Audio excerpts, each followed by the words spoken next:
Did you know that whether or not you're in crisis depends on where you live? I'm Rachel, I'm a public and social policy consultant, and today I want to talk about the Crisis and Resilience Fund, the government's latest response to helping people through economic shock. In this video, I'm going to talk about what is crisis support, how it's been delivered over the last 15 years, what major changes we've seen, and the new scheme called the Crisis and Resilience Fund that will be in place from April 2026, and what's good and bad about it, and how geographic injustice comes in. So crisis support has existed for a while, and prior to 2013, welfare reform's annus horribilis, we had something called the Discretionary Social Fund. It wasn't perfect, but it did support people with replacement white goods, for example, or bridging loans to help them between jobs. It was there to stop people from going deeper and deeper into debt and getting themselves into a hole that they can't quite get themselves out of. And along with many other terrible welfare reforms, in 2013 it was scrapped.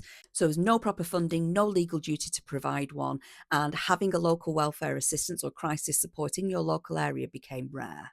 Then along came the COVID-19 pandemic, and the financial precarity and the vulnerability of millions of households became bloody obvious. And so the government put programs into place like furlough to protect income and like the Household Support Fund. Now, the Household Support Fund had many problems, the biggest of which is that it was delivered in 6 or 12-month increments. And this wasn't a small fund, it was been £1 billion a year since 2021. But when something's delivered as a short-term 6-month programme, very little cognitive or real investment is put into place, meaning councils weren't able to recruit staff, they weren't able to take a minute to just think, right, how are we going to get this money to our most vulnerable residents? What they did was they spent billions on supermarket vouchers to get the money out of the door, or they allocated it to groups that they knew they were able to contact. But what that really did was miss those groups that were genuinely vulnerable but weren't already in the database. The biggest learning from Household Support Fund, though, is that we need crisis support. So from April 2026, £1 billion a year is being allocated over 3 years, with 840 million of that money staying in England from Westminster. So what's good about the Crisis and Resilience Fund is that it has learned some of the lessons from the Household Support Fund in that it's a 3-year programme. So councils now have more certainty about what money they've got to put into crisis and resilience funding. They'll be able to take on staff who are specialists in supporting people experiencing a financial crisis, or they're able to take a more measured approach rather than just trying to get money out the door as quickly as possible, which is what's been happening. And the guidance that the government have released is actually the best local discretionary guidance I've seen. And you do not hear me complimenting this type of stuff regularly. It's person-centred, it's quite explicitly trauma-informed, it promotes a cash-first priority, which we know brings dignity and options and choice for people. And it also says, really take people's preferences into account here, to take cultural nuance into account and make sure that your schemes are accessible.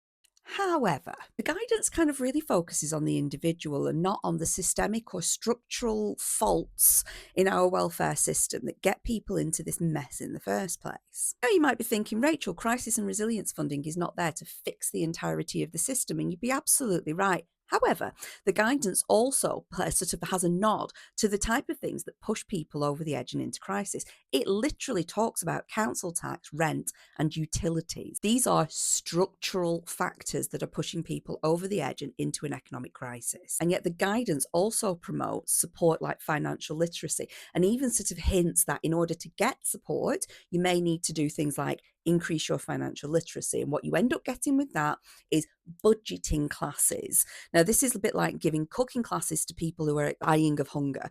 This is not a cooking problem. This is not a budgeting problem. This is a structural financial inequality problem.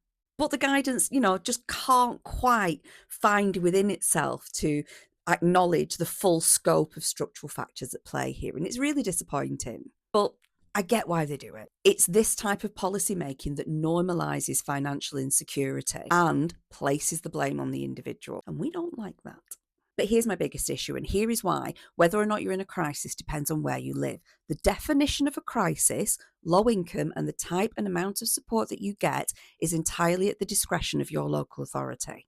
Now, On the one hand, local discretion is a good thing because as communities of place, we do vary. But we're not talking about small definitions and differences in populations. We're talking about the definition of a crisis, how much money you'll be able to receive, what you have to do in order to prove your eligibility, and what you have to do in order to be awarded something. Do you have to attend budgeting classes? Do you have to engage in debt support in order to get 350 quid for a new washing machine so that your children can have clean school uniforms? Depends on where you live. And when this level of discretion, when it comes to social policy and welfare policy making, this is where personal biases kick in, and why I talk a lot about these structural psychological barriers and biases that we experience as humans that makes us see people in poverty in very different lights. Like I say, these aren't small definitions. This is deciding who is deserving and undeserving of support. The result will be people living with exactly the same circumstances, but under two different local authorities will experience crisis and resilience funding in two entirely different ways, multiplied by like 300 for each local authority that we have. When the definition of crisis varies by postcode, geographic injustice is inevitable. So what can we do about it? What would I have liked to have seen instead? I would like to have seen the government putting their money where their mouth is and saying this counts and this doesn't count as financial shock. Very difficult to do, which is why the government don't do it. They kind of wash their hands and go, up to you. Because then when people aren't supported, it's not their fault, it's your council's fault. Policymakers in social policy at a local council level are well-intentioned, and the vast majority of the Crisis and Resilience Fund programmes that your council will be delivering over the next 3 years will be good.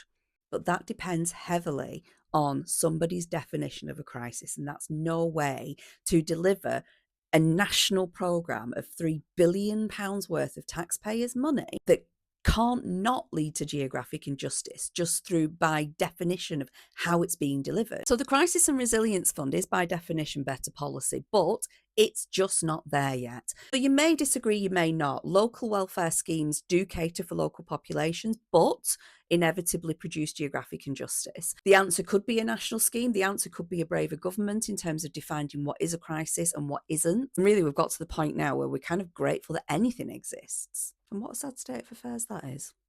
So let's watch out over the next few months what the kind of Crisis and Resilience Fund programmes are starting to be produced by your local authorities. Some will be exceptional, some will be punitive.